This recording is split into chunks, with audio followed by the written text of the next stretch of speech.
Well, hello friends. This is Bruce Conn reporting to you from the beautiful island of Saint Croix in the United States Virgin Islands. You're looking at the beautiful blue Caribbean behind me, one of the most beautiful places in the world.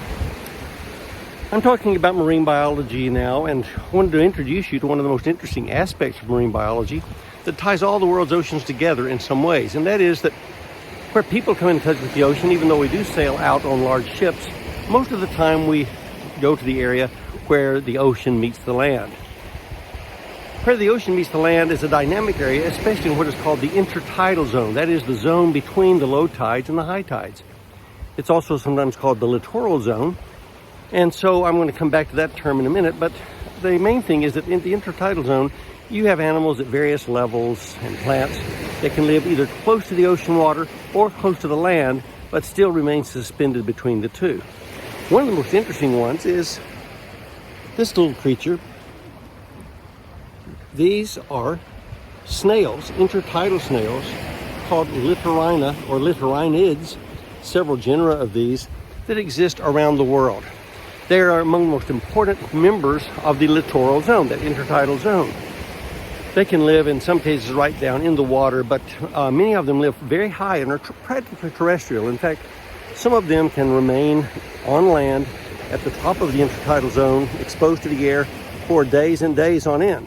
And yet they can't become fully terrestrial, although there are terrestrial snails, as most of you know. You've seen them in your gardens. But these snails, the littorinid, cannot become truly terrestrial.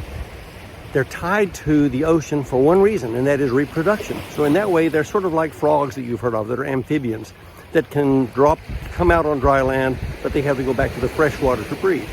Well, Littorina has to use the ocean for breeding because as a true marine organism, they spawn into the water and their larvae develop floating along in the plankton until it can find another place to land.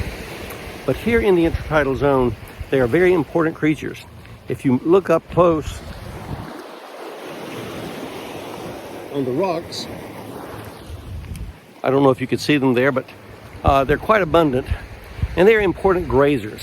The rocks here, of course, are made of ancient coral, and these littorina snails graze on the lichens, the algae that grow on the rocks and even in the rocks, and provide an important part of structuring these intertidal ecosystems.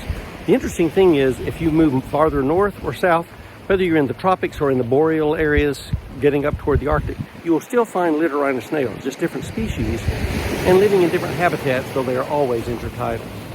Well, I'm going to get out and find some other neat things to look at, and I'll be reporting back to you. Get out and enjoy the ocean. Love the ocean for everything that it is. Stay safe, stay healthy. Take care.